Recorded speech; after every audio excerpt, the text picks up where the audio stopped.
Okay, hello, I'm Kyle Davis. I'm a designer, and this is my update for my action Hank levels that I'm ending up doing. This week, I focused on the next level. This one is much harder than the tutorial levels like they should be for what I was planning on doing, and I wanted to show off a little bit of what goes on in this one. This one's a little bit different than the last level I did that was fairly straightforward. This one has a lot more trips and traps to it. Instead of doing a lot of micro, I did a lot of macro development for what I want the player to do here. So first off, we start off with a jump that allows them to go into a slide and starts teaching them a little bit more about vaulting off surfaces at different speeds and also specific angles. Because this angle, you're going to get a lot less height than on this angle because of the speed and also the trajectory you're moving. Because you can hit it as soon as here and then bounce all the way up here in a really big arc and then land about here. Or over here, you can just barely make that if you don't do your jump right. Then we have a quick checkpoint that comes up right after that, even though this is a pitfall and allows the player to die if they don't do it correctly. Then we go off into our next area, which is also a big trap area. Let's get that ship out of the way so I can actually explain what's going on here. So we start up at the top and we put a checkpoint here for a few reasons. First off, that's the only place you'll be able to make enough momentum to make it through this area. That's something that is needed, but also it's for if they screw up and fall and die in the lava, because there's a lot of areas here that can happen, and we're trying to minimize the reiteration time. So with this, when you slide down here, you want to be making sure that you do a butt slide so that you have enough to get through this. And this is our new mechanic that we were introducing, which was the loop-de-loops. And this we ended up taking a little bit exaggerated and started going into a lot more of the mechanics of what the loop-de-loop actually does and where you want them and what goes on with it.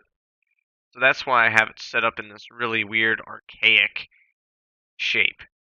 So then what happens is you'll launch in and get caught here and slide all the way around. You want to slide because if you don't, you won't have enough speed to finish through, because this is also an accelerator.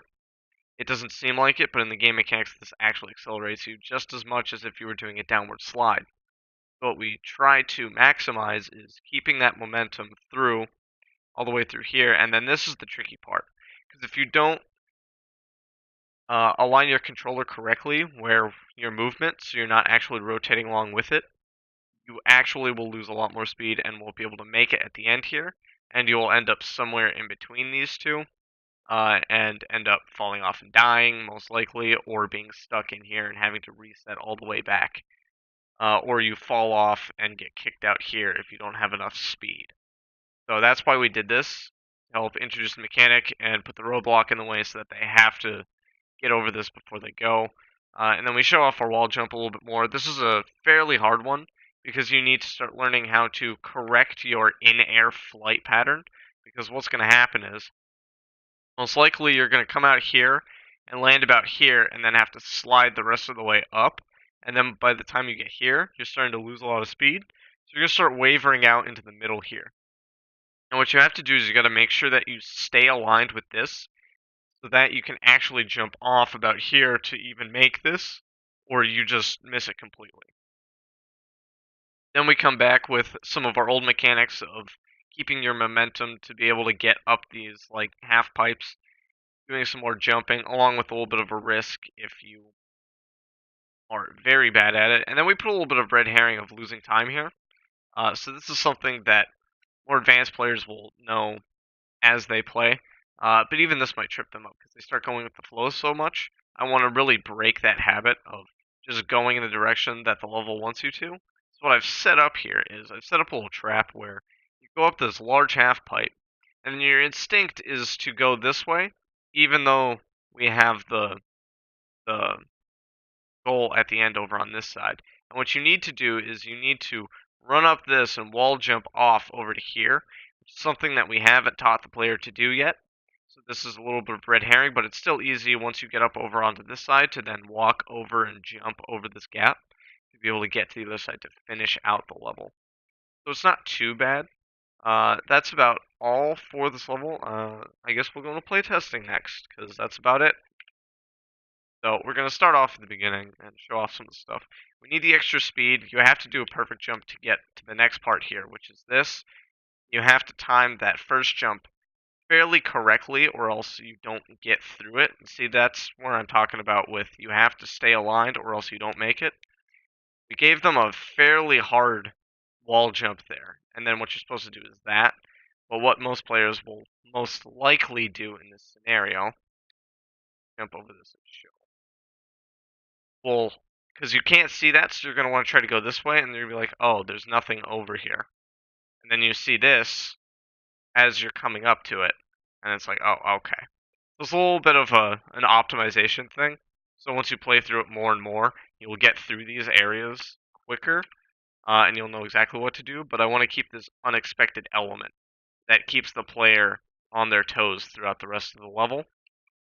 Unfortunately, there's not much set dressing I can really do for this, except a few of the supports, such as here, here, here, and on this and this, because I need this to be very open. So I'm going to do that, and that's going to be it for this level to wrap this one up, as this one is a little bit more complex than the other one, but it takes just as much time to complete. The alternate routes, they weren't really going to fit on this, because what I originally wanted to do, I wanted to do something where once you get over here, depending on the skill of your wall jump and how many you can do, I was going to have two multiple tiers of areas you can get, because you can get pretty high and almost bonk off this top rail. And I wanted to reward players with a secondary route that might be faster, but it just didn't end up working out with how I wanted to lay out doing loop-de-loops later.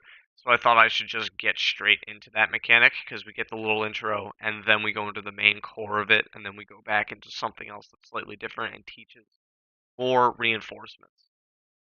So, along with that, there was a lot of stuff such as trying to keep these simplified so that there was still a little bit of, if you bonk at the wrong angle, you will lose a lot of speed. But I'm trying to show off more of the optimizations than I am trying to show affordances and teaching at this point. So that's going to start dwindling as we get into more advanced stuff.